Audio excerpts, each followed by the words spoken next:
and we will go live on channel 8.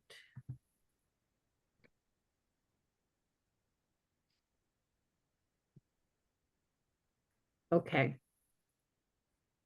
All right, good evening, everyone, and welcome to tonight's remote meeting of the Lunenburg Select Board. Today is December 12th, and it is 7:01 p.m. I'm calling the Select Board to order. We're going to skip over the Pledge of Allegiance. I do not have any announcements prepared. Does anyone else have any announcements that they would like to make tonight?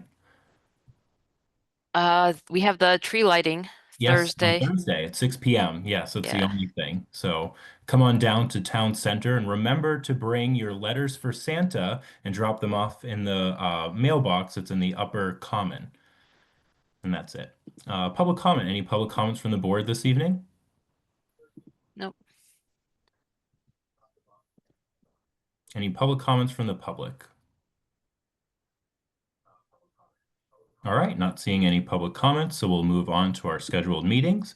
And up first, we have a presentation from the Lunenburg Education Accelerator Foundation, or LEAF, on their mission and inaugural fundraising campaign. So Sybil, over to you. Thank you very much. Well, thank you for having me. I'm actually not too sad that we get to join virtually tonight instead of slugging through the snow. I'm Sybil Kaufman. I live at 27 Oak Ave here in Lunenburg. I've been a resident for almost 4 years now, and I'm the president of LEAF. We are a citizen-led nonprofit catalyst that's partnering with the school and community to raise funds to provide direct-to-teacher grants for our school district teachers and ultimately our students. So we noticed a need, we being a group of parents and neighbors, a need to fundraise to help support our schools. Everybody here knows the reasons why we're in a tough spot financially, primary among which is inflation, health insurance costs, transportation costs, all those big dollar amounts that our district is on the hook for and has to pay for. So what we are hoping to do is sort of fill an inspirational gap where we can rally the community in another creative way to provide exciting learning opportunities for our students that they might not otherwise have. So any kind of grant that we're talking about is something really outside the scope of what our district budget would cover. So we're not going to buy school supplies. We're not going to fund the basics. We're talking about giving teachers the opportunity to dream big and think of creative things that they would like to use or have in their classroom or show their students that they can't ask for under current budget constraints. Education foundations are really common throughout the Commonwealth. They're actually very common throughout the country. About a year ago, I presented to the select board and let everybody know that we were founding LEAF and working on our paperwork. When I saw Caesar recently at the public forum to discuss education funding with our state representatives, he mentioned, didn't we hear about this a year ago? Yes. It's taken that long for us to really get all of the essentials in place. None of us have ever created a nonprofit from the ground up before.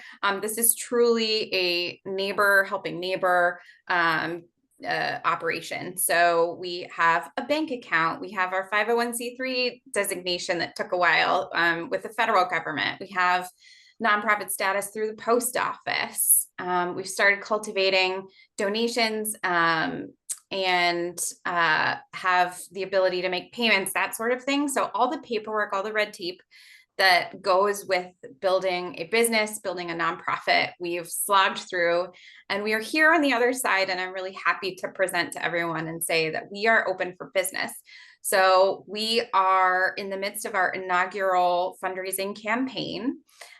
We sent out a mailer, an oversized postcard that a lot of you might have received or hopefully received in the mail, announcing LEAF.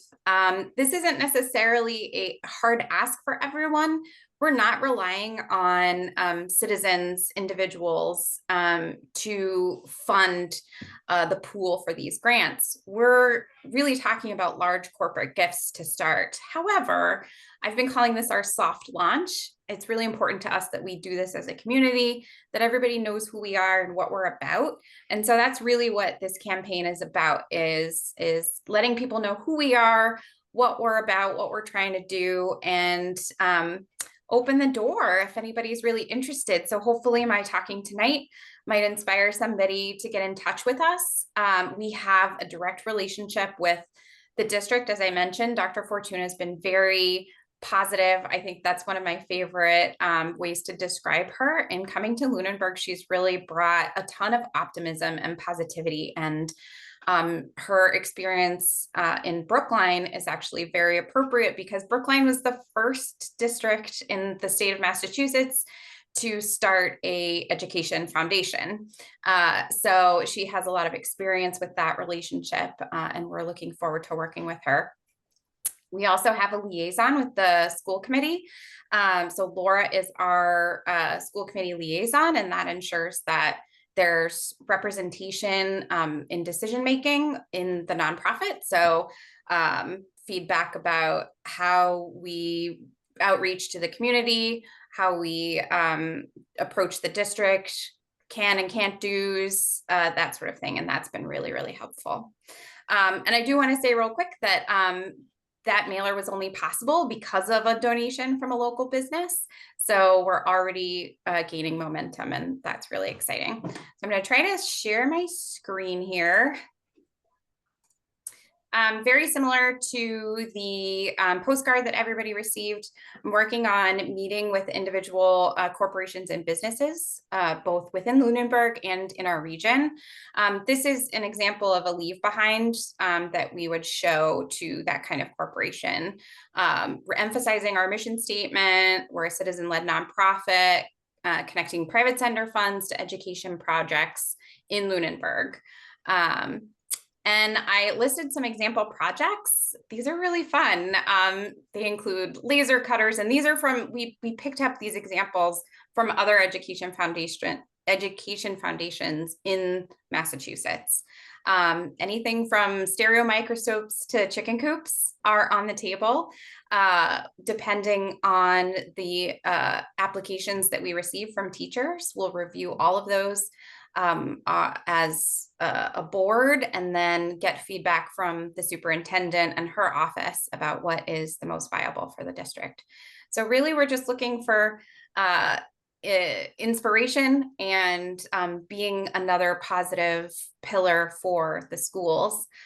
You can see we've got corporate giving levels. So we're hoping that these corporations and businesses will want to identify with one of these giving levels, and we would publish that in an annual report and make that available in a public way.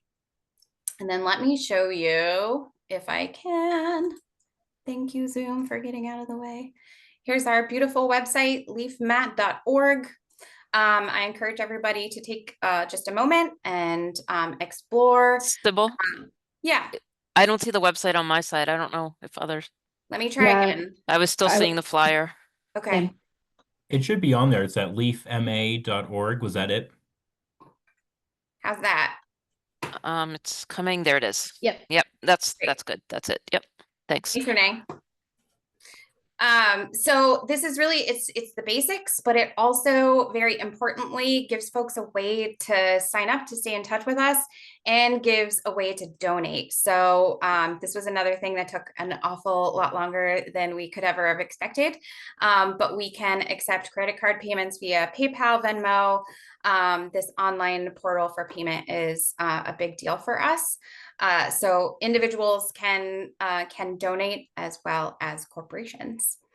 So that's us up and running. Again, we're a scrappy bunch. None of us have ever started a business or a nonprofit before. It's really exciting. It feels really good. And so far, so good. It's been really positive in terms of feedback.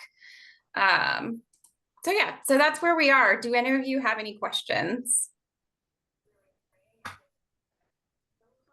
No, just thank you for the presentation and congratulations on getting this off the ground. I can only imagine how much work it was. Yeah, more than I expected. I'm sure. Yeah, Yes, I don't good, have thank any, you. I don't have any questions either, but I am involved in 2 other nonprofits, so I am familiar with all of the legwork that goes into setting them up. So kudos for doing this, and it looks really well polished, and looking forward to hearing more updates. I hope you'll come give us regular updates. That would be fantastic. Yeah, that'd be great. I would love to. And let me actually, that reminds me to say we're aiming for a grant cycle where we spend this next semester collecting funds, and then by the end of the spring, we could solicit applications from teachers across the district, review those applications over the summer, and be able to grant awards for the fall.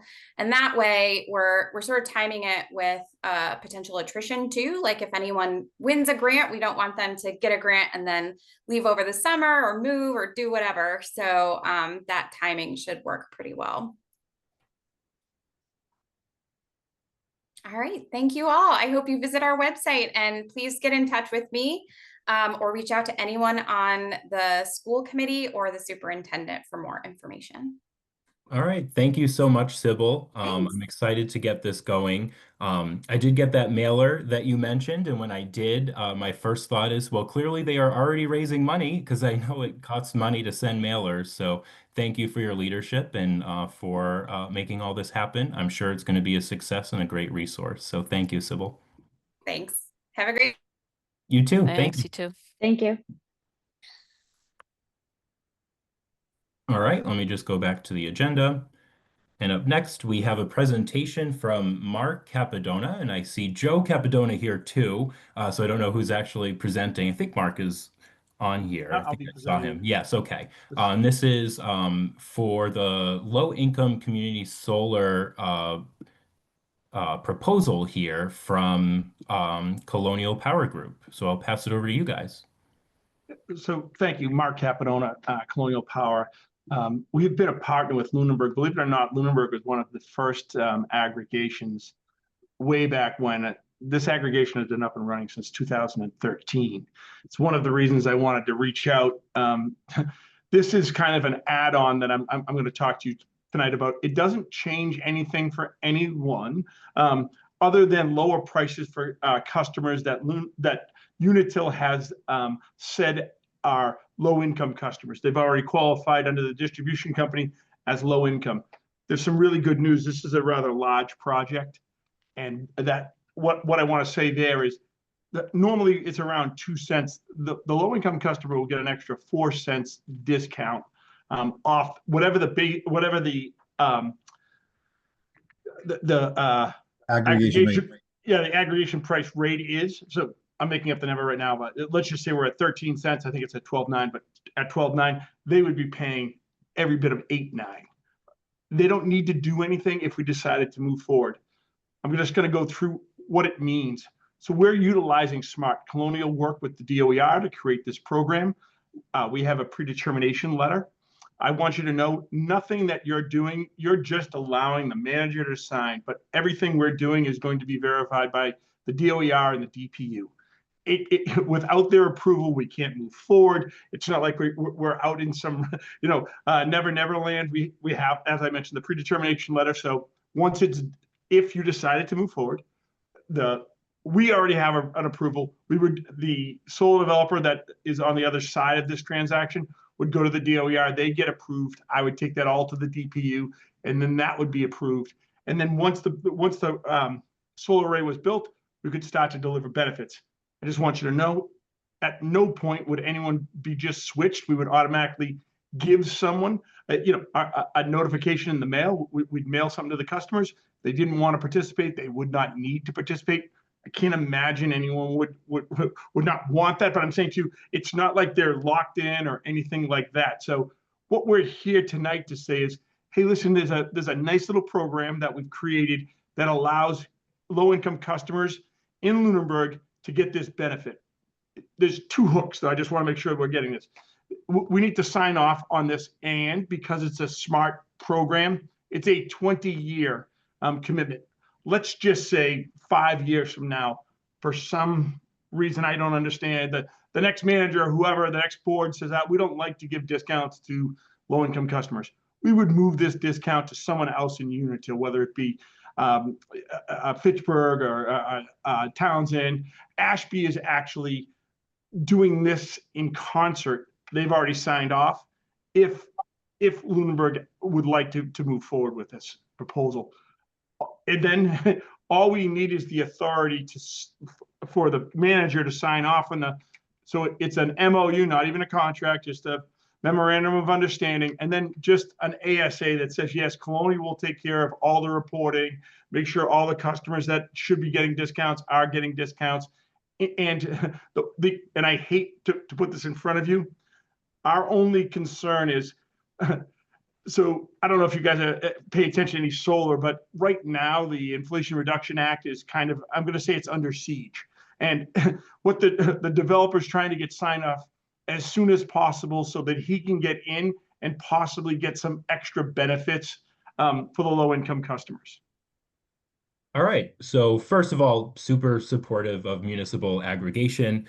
For folks who don't know, basically it's a program that lets municipalities negotiate as a community instead of as individuals. So we get more lower, more competitive rates. And I think it's really a great service. And truly, I appreciate what you guys do for municipalities. So the SMART program, if I understand this correctly, it's a state program, which is pretty much an incentive to build solar projects, and that there's a low income requirement. Is that correct? Am I getting that right? For us, that's correct. If you are able to get benefits to low income customers, there's a benefit to the solar developer as well. Okay, gotcha. So this is part of a project that's being proposed to be built. And where exactly is it going to be built? This project is built in Unitil. I believe it's in Ashby where it's actually located. But it's not in Lunenburg, though. And it doesn't have to be. This is a Right. financial transaction. It's not a physical, so you don't need to worry about that. Okay. And you said that people who qualify will basically get a mailer informing them that they are qualifying, and then what? Will they just start to see credits if we get into it? How does it work? And the one thing I want to mention is this has no confusion. Rather than most people won't even know they're participating. Right. Other I mean, than it's how it works see now, this- pretty much. Yeah. So rather than it saying 12.9 on the bill, it's literally going to say 8.9 on the bill, and they'll just pay, or there'll be automatic withdrawal. However that's set up, it will continue to work seamlessly the way it currently works. So Okay. there's no customer confusion. There's no phone calls or any of that. And here's the good news. Many low-income customers don't qualify. We require, just like we do on a Muni Ag, everyone has to get the benefit, and it has to be equal across the board. So make no mistake, the people that need the help the most are going to get the help from this. Many times the bad credit or some ding in the past. So from this perspective, we require them to serve all low-income customers. Nobody gets left out. All boats rise. Okay, so it's not being built in Lunenburg. I mean, if I'm being honest, it seems kind of too good to be true. What's the catch here for Lunenburg? Well, I don't want to say it's a catch, but Yeah. it's a 20-year commitment. Sure. But again, and you'll see it right in the documentation. If for some reason down the road you don't, we'll move these benefits to customers in Fitchburg or Mhm. Townsend. Ashby already has a bite of this project as well. Okay, well, I'm fully supportive of it. It kind of seems like a no-brainer to me. But I'll open it up to other board members and see where they're at. If they have any other questions for you. Yeah, so I guess I have a couple. Is the enrollment automatic? Do you have to actively opt out? So if you are designated as low income, you're automatically enrolled? So as part of the aggregation, you would automatically be enrolled. We'd give you a mailer a month before the program started. If for some reason you did not want to participate in that discount, you simply, you'll be able to opt out. Send us back a Okay. card, call us, and you could opt out of that lower rate. Okay, so it's an active opt out as opposed to an active opt enrollment. It's That an is automatic correct. enrollment. Okay. And that's a great point. Just like aggregation works exactly the same way. It's an opt-out aggregation. Unless you actively opt out, you're enrolled in the program. Okay. And how do the criteria to be designated as eligible? Does that change every year? And who sets that? So it's going to be the district Unitil. So if you're participating with Unitil and you're getting the discount that Unitil delivers over the total bill, this is just going to be an add-on to that discount. So the way it works is Unitil's giving, I think Unitil's at like 38%. So out of I'll just make it easy for you and me. There's $100 bill and they'll get a $38 discount, right? But this will give them a 4-cent discount off the supply first, and then they'll get a discount off their total bill right after that. But I'm getting, my question is around how you qualify. So the utility qualifies all the customers themselves, the utility. And there's a designation called R2, a regular customer is an R1. And, if you're a commercial customer, you're a G1 account. Okay. And do Renee, those criteria? I can speak to that a little bit. If you qualify for free lunches in the school system, you qualify for if you have to do an application process, but it's all income based. So it's all on their website on Unitil. Okay. Does that change from year to year, I assume, then that the income level criteria it's based on the slightly? federal poverty level. And it basically, if you qualify for certain state benefits, you would qualify. It is, like I said, it is an application process. But then there are certain things that automatically qualify you for it. But people that are already enrolled would have had to do the application process, so they would know they're already enrolled in the discount. So it's not up to Unitil alone. No, if you qualified for, say, LIHEAP or free lunch or an EBT or any of those things, all you need to do is show Unitil that you're qualified, and they give you the discount. Okay, thank you. You're welcome. Brian or Glenn, any questions? How does Unitil make up the lost revenue? So in this scenario, it's actually a state program, and Unitil never makes up or gives any lost revenue. So believe it or not, on our bills, we're paying for the SMART program, and you'll see it under your solar.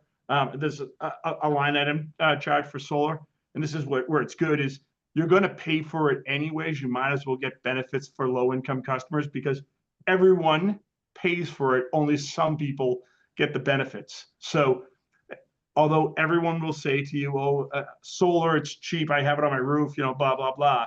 You and I are subsidizing that. Even if we don't have solar on our roof, that's why their array costs less. But that's how they do it. Some people participate and they get the benefits, and everyone pays the freight.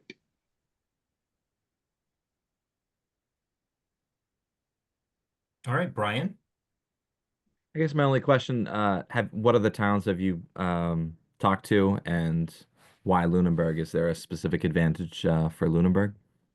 Yeah, so I've talked to many of our clients on our website, colonialpowergroup.com. We have about 106, but I'm just going to run through some of the big ones first. So like City of Boston signed up for 150 megawatts, Plymouth, Kingston, Ashland, Holliston, Marlboro, Haverhill's looking at it, Lowell, all of these. Now for you, believe it or not, it's by the utility. So this is one of those, this is a project that's built in Unitil. That's why I came to you kind of upfront, because it's a Unitil project. It has to go to a Unitil community.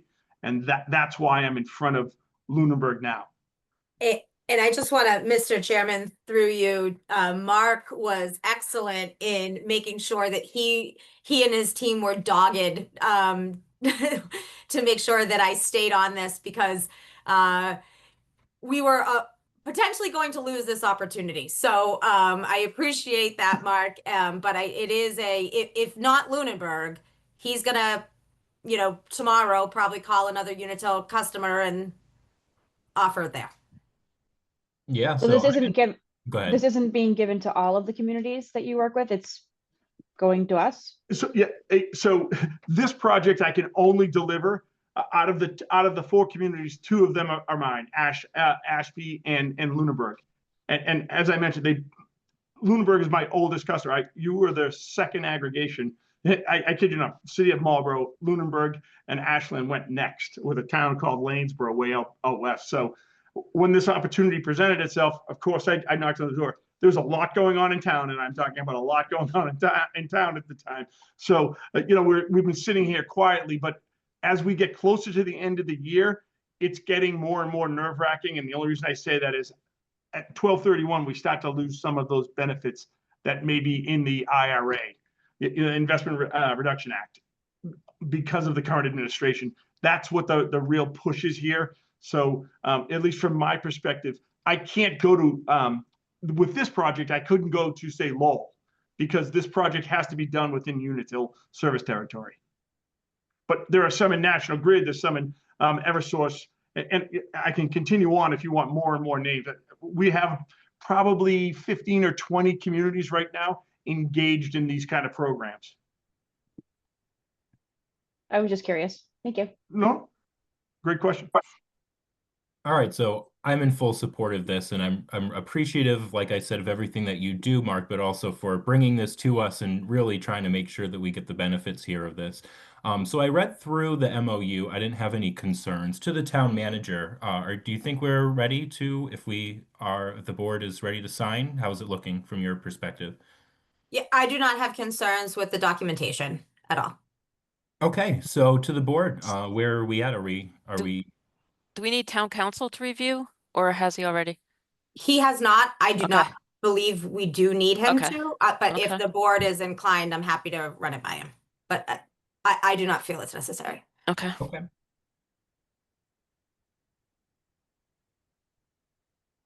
But All right. And so I'm ready to do you need a sign and vote? move forward. Yeah. Yeah. If it doesn't really sound like anyone is opposed to it at this point, so yeah, I will take a motion to authorize the town manager to sign both of the documents. There's the memorandum of understanding, and what's the other one? It is in the- administrative services agreement. Second, or so moved. Second. All right, this will be a roll call vote. Mr. McLeod, Aye. Mr. Leighton, Aye. Ms. Moore, Aye. Ms. Emke, Aye. and an aye for myself. The motion passes unanimously. All right. Thank you very Thank much. you so much for coming in tonight. Thank you, Mark. Thank you for your time. I appreciate it. Of Thank course. I you. can We still really safe travels. appreciate Everyone's it. home, so Thanks. enjoy your evening. Thank you. Good Thank night. you. Jen, I'll be in touch tomorrow. Okay. Thank you so much. Great. Bye now. All right, I got to switch tabs again. Let's find the agenda. Okay, so we're skipping over the executive session to the town manager report. Yes, so the first item on my report, first of all, hello, everybody on Zoom. I hope you all survived the weather well today. Always the decision to close town hall is a difficult one, but I think we went in the right direction today. So my first item on my report is the finance department transition update. The finance department continues to be in transition. The director position has been posted, and there has been some interest starting to be expressed in the position. Jackie Tebow, our assistant town accountant, has been training on accounts payable process over the past several weeks, and her training is advancing as expected, which is great, and she is a wonderful addition to the team. The payroll and benefits position, however, we are still having challenges with, so we are going to do another review of the job descriptions, hours, and classifications for that position as we seek to fill it. The town and the school payroll team have begun to work on a plan to modify some of the workflows between the departments. Thank you to Dr. Fortuna and her team for their willingness to collaborate. And I also want to give a special thanks to town meeting voters who recognized and authorized the need for additional funding in support of the finance department at this time. As previously reported, we have put in external consulting support to help stabilize our core functions. Again, this is an operational challenge and not a financial challenge at this time. However, these transitions will take time to continue to impact operations as we move forward. Tax rate setting process. So as this board is aware, at a meeting last week, you held a tax classification hearing and voted to keep the single tax rate and not to adopt a residential or small commercial exemption or an open space discount. Yesterday, the principal assessor submitted the tax rate recap report to the Division of Local Services. The state will now review that report, ask for any clarifications, updates, or corrections. Once finalized, the tax rate can be set and we can prepare to send out the bills. I have no present concerns at this point with timely sending out of the bills. Capital Planning Committee continues to meet and is meeting tomorrow night to hear an additional presentation from the school department. At their last meeting, they heard from the facilities department if anybody is interested in following those discussions. FY 2027 budget and town meeting calendar. I cannot believe that we just finished a town meeting and here we are talking about calendars. So Chris Menard, Chair of the Finance Committee, and I met last week to go over the calendar lead up to town meeting as it relates to the Finance Committee. I need to also go over this calendar with Chair of the Select Board, Superintendent, and School Committee, but a draft should be available in the next week or so. I know some folks have been asking for what those dates are. Clerical Union asked me Council 93. So I have received a request from the Clerical Union to begin bargaining, and we are looking for an initial meeting in January. Just to state, the town is now in active bargaining with 3 unions, clerical, fire, and DPW. So that is a lot of bargaining at one time. Health insurance updates. Blue Cross Blue Shield and UMass Memorial Health have thankfully reached an agreement, and UMass will remain in network for our subscribers. This is excellent news for our employees and retirees who use UMass physicians. However, we are expected to see probably the trickle-down effect of those negotiations and the rates. But glad to have UMass still in the network. The town is, as you know, also engaged with the PEC as we work towards negotiations. We are meeting with them later this week on December 4th. And it's likely that after that meeting, I'll be able to provide an update to the Select Board in executive session on where we are with those discussions. There are no project updates this evening. The facilities director has just returned from a well-deserved vacation. So I will provide an update on facilities projects next week. And current recruitments. So we have the conservation agent, 36 hours per week. Now that town meeting has approved the grading of the position has been posted with preference for applications received by December 12th. We have a staff librarian, young adult posted for 30 hours per week. Finance director at 40 hours per week. Payroll and benefits, 36 hours per week. Meal site manager, 36 hours per week. We did conclude interviews, however, for this today. Recreation director at 19 hours per week, and dietary aide at 9 hours per week. The land use director position, however, we have extended an offer which has been accepted, and that candidate will appear on a future agenda and will be coming before the Select Board on December 16th. Their name is being held in confidence at this time. And there has been an offer accepted for the library assistant position at 19 hours per week, which will also be on a future agenda.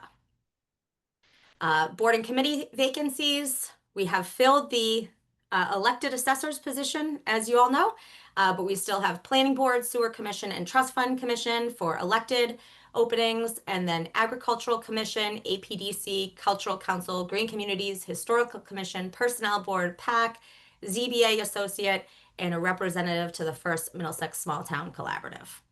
And that is the conclusion of my report.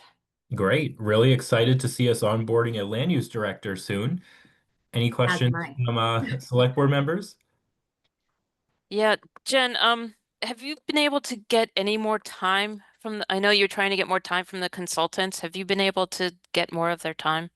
So I was trying to get more time from Steve Barrett specifically, and I still only have 2 days. Those days have been switched though, off of Friday. So it's Monday and Wednesday now. So there is more FaceTime there. Okay. Any other questions? No. All right, thank you very much. And we will move on to current business. And we're going to skip over quite a bit of this. So first, letter to Governor Maura Healey on local aid in the fiscal year 2027 budget. We can review that next week. I'd rather do that in person. So the next two, discussion on special event policy and appointment policy. So reviewing these policies are a part of our goals, so that's why that's here. So it's kind of just here to get it on everyone's radar. So start reviewing those policies, and then we can have some initial discussions next week on those. Review Select Board bylaw for potential recommendations to the Bylaw Review Committee. So the Bylaw Review Committee put out an email to all boards, committees, and towns that have respective bylaws. So just start reviewing it, and we can see if we have any feedback We may or may not, and if we don't, that's okay as well. But review that as well, and then we can have a discussion on that next week. And then the next is communications with boards, committees, and commissions. So this is something that Ms. Emke requested, and I believe has something drafted. Do you want to review that tonight? No, I'd like to just introduce it. I don't, Okay. Jen, you haven't dropped it in the folder, have you? The draft? Okay. But we can drop it in during the meeting, right? Okay. Yeah. I'm looking this, she's this big on my screen. I just wanted to introduce this and explain where it's coming from and why.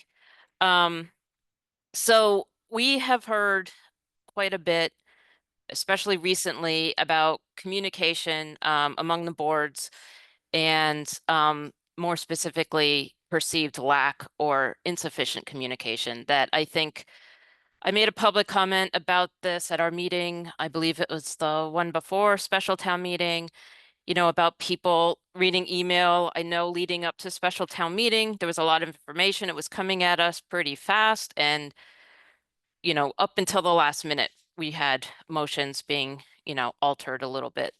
So, and it became apparent that not everyone was reading emails, and so they thought they weren't informed. I don't think that my public comment got heard, or it was heard and ignored. But the behavior seems to still, I haven't seen a change in behavior. It seems to still be an issue. So I wanted to know if the other members would support us issuing, you know, a statement. The position of the select board. I mean, I'm not saying that we're perfect. I think we all have, you know, I'm in year-end review mode now at work, so room for improvement. And I want to focus on, initially I was thinking, you know, this really pertains to all boards and committees and commissions, but then I decided let's just focus on the tri-board members, because I am worried as we start into budget season. If you thought it was crazy leading up to special town meeting, it's gonna get a whole lot crazier come budget season. I mean, you just heard about, you know, turnover and the transitions going on in the town side of the finance department. So, you know, we definitely have challenges ahead. And so being aligned, being collaborative, open lines of communication, I think is really important. So I was going to focus just on school committee and finance committee. So I drafted a letter. To be honest, I struggled with tone because written word can be difficult, right? I don't want to come across as the select board is, you know, finger pointing or kind of making demands, because we are part of this as well. So if we can discuss it next week, if you can read the draft letter, and we can discuss it, you know, I think edits and comments can be sent before the meeting as long as they're sent just to Jen or just to me, and I can compile. But obviously, we can't send it to all of us because of open meeting law.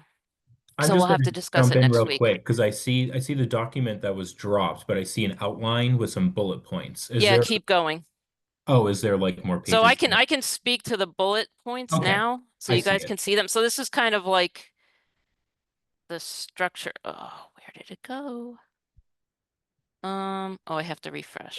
It's in the meeting folder now. Yeah, I have to refresh. Mine doesn't automatically reload sometimes. So the topics I tried to hit on were to address the challenges in communication, which I already spoke to. How to, you know, information sharing and engagement. I also, you know, I have growing concerns about the role that social media is starting to play and how people are using it. And I'm worried about that becoming too dependent on that, and that leading to some misinformation getting out there. And then how to improve. I think we do have some tools in our toolbox now that we can use that I think we may not be using as effectively as we could be. One is, you know, the liaisons. We have liaisons. I'm the liaison to finance committee.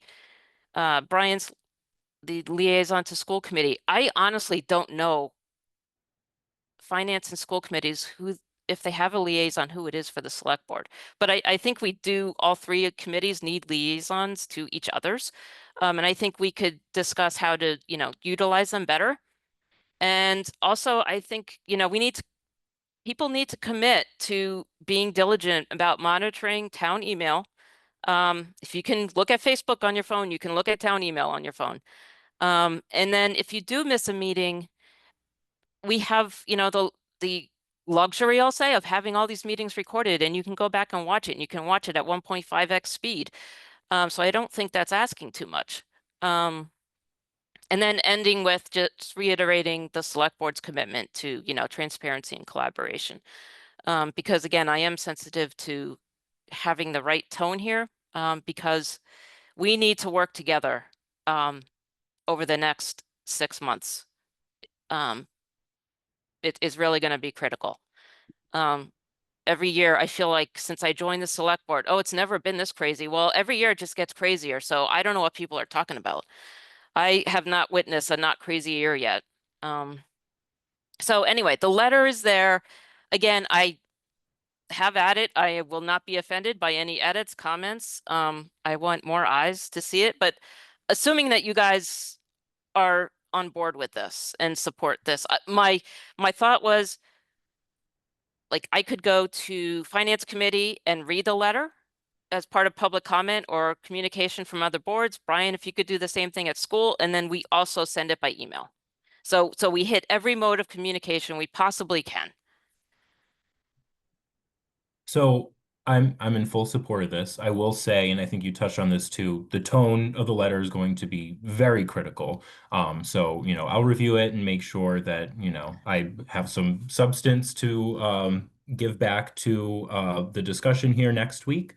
And I think, the issue you're identifying here, Renee, is definitely something that I believe needs to be addressed. But I do also want to acknowledge at the same time, speaking personally at least, I think that we are working together and collaborating in a way that we haven't before. So maybe these are growing pains of that increased collaboration. I don't really know. So it's definitely interesting to see that, because I do think that collaboration is there and it is real. But I also agree that there are challenges and that we should address them. So thank you for bringing this Yeah. forward. Just to add one more thing, I think it's also important that the public perception, because perception is reality. The public has a perception that we are in fact collaborating. Because I'm starting to, based on some comments at a town meeting, that the public may not feel like we are being not collaborative, but communicating among the three boards as efficiently as we should be. So I think how the public sees us is also important. For sure. All right. So other board members, what do you think about this? I would agree with the sentiment. I think I would like to review it and give feedback. Definitely that the tone will be important, but I think it definitely makes sense to connect to those committees, the finance and the school committee. I think those would be very important as we proceed through budget season. Yeah, I agree. I mean, the last tri-board meeting was my first one since I was out on that sabbatical, but I know I pushed really hard for these three boards to be working together. So I also will read it and agree about tone. And I think the more communication that we all have, the better we will be. Yes, I of course agree with all the previous statements. Anytime we can try to improve upon communication and collaboration is a success. So yeah, I'll have to review the letter. All right, fantastic. So we will all review this and we'll pick it back up next week. Thank you, Renee, for drafting this and for bringing it up. Okay, switching tabs again. Let me find the agenda. Okay, annual license renewals. So we have a few that are ready to be voted on tonight if we would like. But first, I want to take the opportunity to see if any board members would like to invite any specific applicants in for an interview or a discussion about their application. And I think it would be helpful to the town manager. Can you just give us a quick status update and a rundown on the Excel spreadsheet? And are there any applicants that you have flagged at this point in the process? Sure, Mr. Chairman, if we can actually flip this over to Melissa Richard, who's with us tonight. Sure, that works perfectly as well. Hi, Melissa. Hi, how is everybody? Fantastic. So there are a couple of issues. For the most part, most are being ironed out. There is an issue with a restaurant in town that needs a building inspection, fire inspection, and I believe needs to be up to date with sewer bills. So if you guys feel inclined, that restaurant is Ixtapa, so you may want to invite them to a meeting. Other than that, the Lakeview Club does not have a food service license with the Board of Health as of now, but they are in communications to get that going. And I think there was a couple other ones. There was one on the Yeah. rocks, had tax payments he paid online today, and I believe it was Bedrock Bar and Grill. It was news to them that they were behind on real estate taxes because it is their mortgage company that's supposed to be paying that. So they need to communicate with their mortgage company. Melissa, did White Tie update their food service license with the Board of Health? Do you know? That one is a difficult situation a little bit. There is a language barrier with them. At first, they had sent me a food service license that expired in October. So I did ask them about that. They did send me a receipt that they paid for a new inspection in October, but was not able to provide the new certificate. So Andrea is going to check in with Neshoba Valley tomorrow, hopefully. So I think through you, Mr. Chairman, Ixtapa was the biggest concern for me. But it sounds like there's at least progress being made on pretty much all of them, which is good.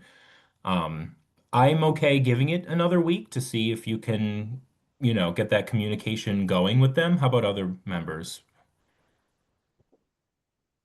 Yeah, I would definitely want to wait for people who have, outstanding tax bills, sewer bills, inspections, Board of Health, anything.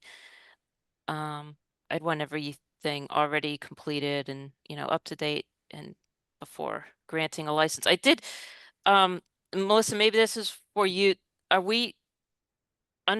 there any of these that have a time urgency? I see the date for the liability insurance, but As far as time urgencies, we needed to get a form back signed in the month of November. And we did receive those, a couple at the last hour, but that was the only urgency that we had with the liquor licenses. There are a couple that I received the form but not have received anything else regarding an application. There's a couple for liquor licenses, and there's a few common vics that I haven't been able to get in touch to apply either. But So- they all currently have a license, a valid license? Yeah. folks are licensed through the end of the calendar year. Okay. And so the most critical part and the most urgent part of licensing is to get that ABCC form signed wet ink in the month of November. That usually spurs people on to get their applications in.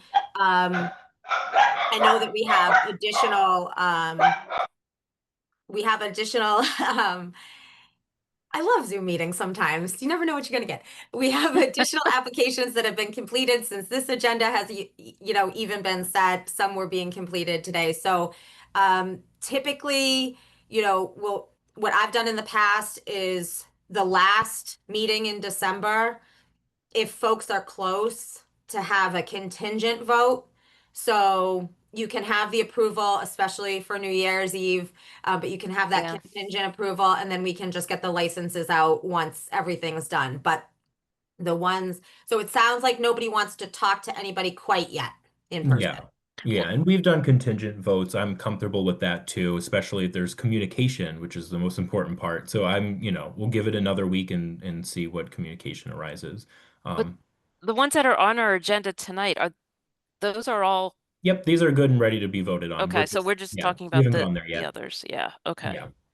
And Member Emke did ask earlier today for us to check with the chief of police on any alcohol licensees and their status, and he has no concerns with any of them. Great. All right, Amanda, Brian, Glenn, are you good with where we landed? Yes. Okay. All right, great. So we can move on to the ones that are on the agenda tonight. And I'm comfortable with approving these if it looks good to Jen and Melissa, which it looks like it does. All right, anyone disagree with that? Or I'll just go ahead and make the Well, motion. the only question I had was the ones that weren't, I guess, renewals. The pouring for American Graffiti and Settlers Crossing, are those brand new licenses for them? No, those are renewals. Yeah, these are all renewals. What's it? Oh, in the agenda, why it just doesn't call out annual relicensing? Oh, Okay, I think that, all right. Okay. That was just, okay, so it's just, all right. I was taking the agenda too literally. Well, it says Okay. renewals on, okay, I don't know what you're talking about, but I see it. Before Yeah, no. package store and jukebox, it says annual relicensing. It doesn't say it before Yes. the word pouring. Yeah, Oh, I see. so Okay. yeah. So I Gotcha. wasn't sure if that was something different about that one, but yeah, then I'm good.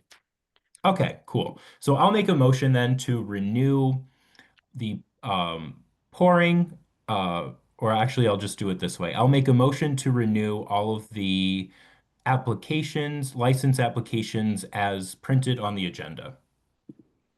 Second, This will be a roll call vote. Mr. McLeod, Aye. Mr. Leighton, Aye. Ms. Moore. Hi, and sorry about my dogs. No, it's okay. Ms. Emke.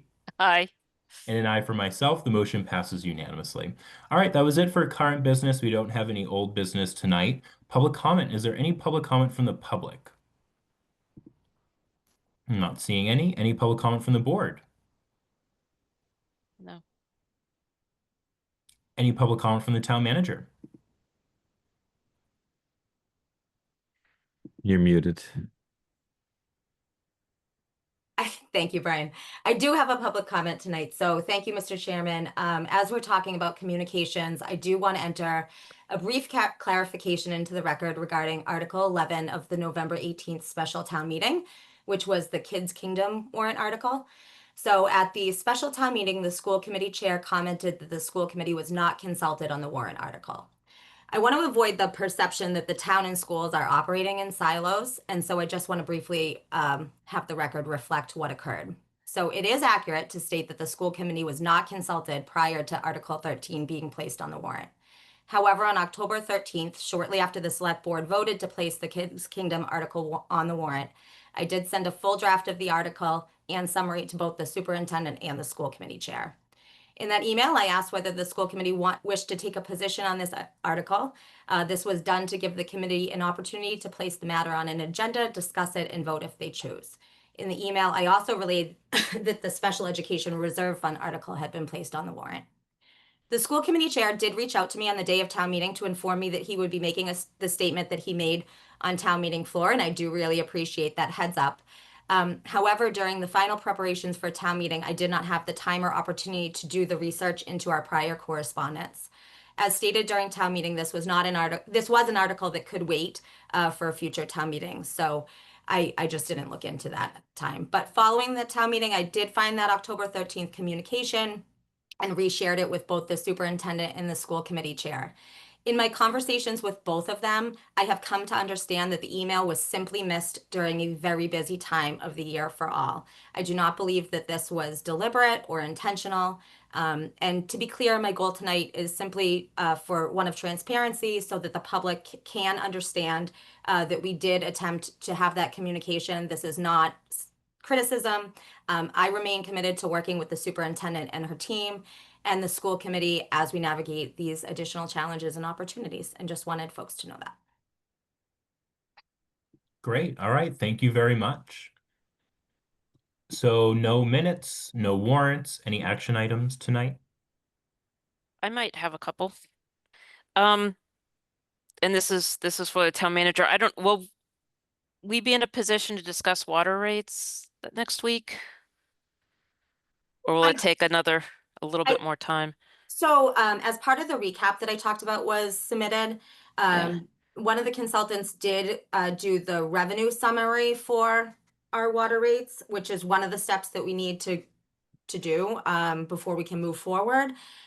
I don't know if we'll be fully ready before the next meeting to have a full discussion on water rates, but we can have an update. Okay, but it's on your radar for hopefully it's on my not too far away meeting. Yes, I would like to have this done in December. Yeah, okay, great.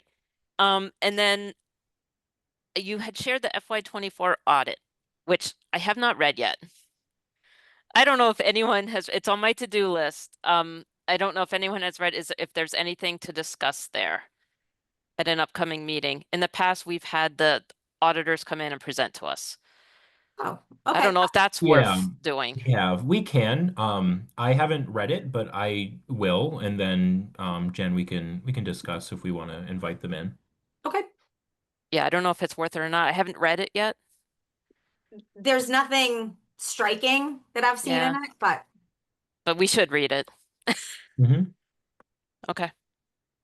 I think just to piggyback on Renee too, I think a post fall town meeting, special town meeting review. I think I'd like to talk about Kids Kingdom as well, just to see where we want to go with that as well. Yes. Okay. Anything else? No. All right. Any committee reports tonight? Stormwater's meeting tomorrow. No, Thursday. What's today? Tuesday. We're meeting Thursday. I have a few, so it's been a while, but Board of Assessors is meeting tomorrow. I did have an update from their November 19th meeting. They appointed Brian Marple as a new member. They had 27 abatements, ongoing munis bridging issues for personal property and exemptions, and the consultant was engaged. They had their classification hearing on November 25th. The school committee met on November 19th. The town meeting had voted in favor of establishing a special education recovery fund. They talked about that. They talked about the FY27 budget timeline. In the early December, the superintendent's first draft and town update. The annual holiday tree lighting is Thursday, December 4th at 6 p.m. at the gazebo. The FY25 end of the year surplus reported at $556,136.44. They were discussing a public messaging and drafting something. They did increase the substitute teacher pay to try to increase substitute teachers. The substitute rate is now $112 per day. They talked about capital planning committee, the primary school feasibility study for entry and driveway expansion, and the primary school designer services for playground equipment. And they approved their capital plan.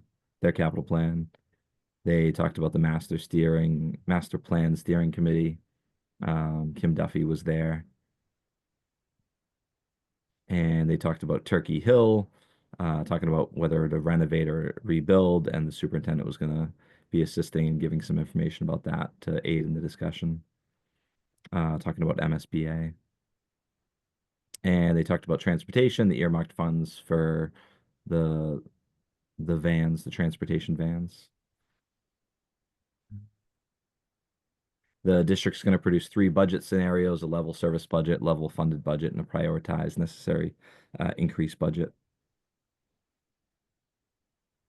And they talked about the health insurance, estimating it, projecting it potentially 20%.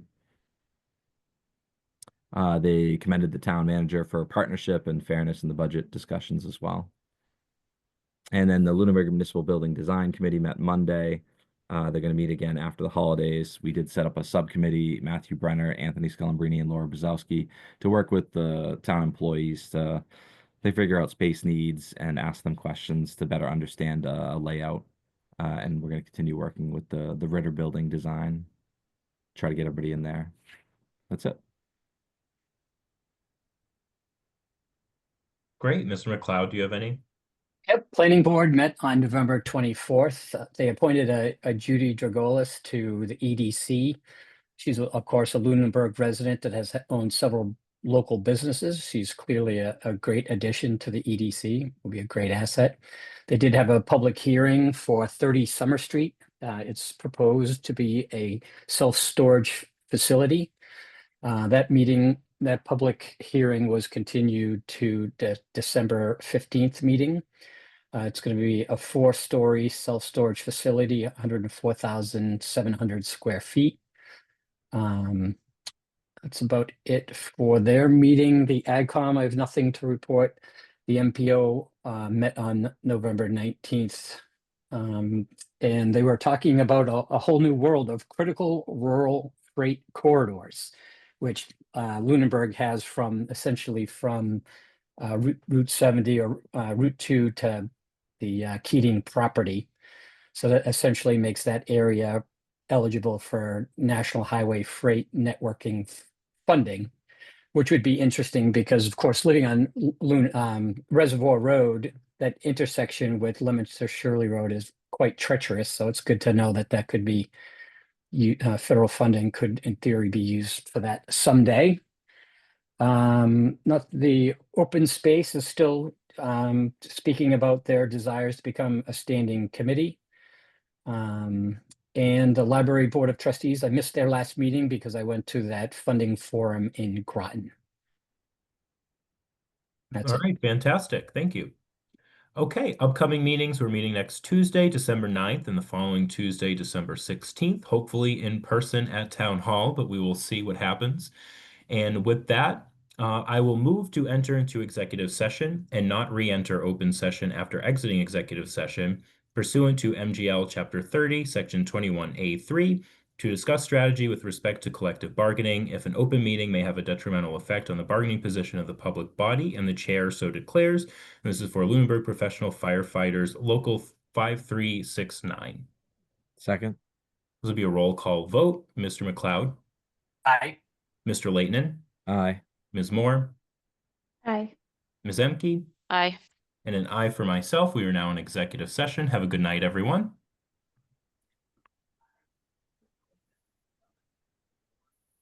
Just give it a minute for a second. Yep. Joe, before you log out, can you just confirm we're not Facebook Live anymore? Yes, hold on one second. Thanks.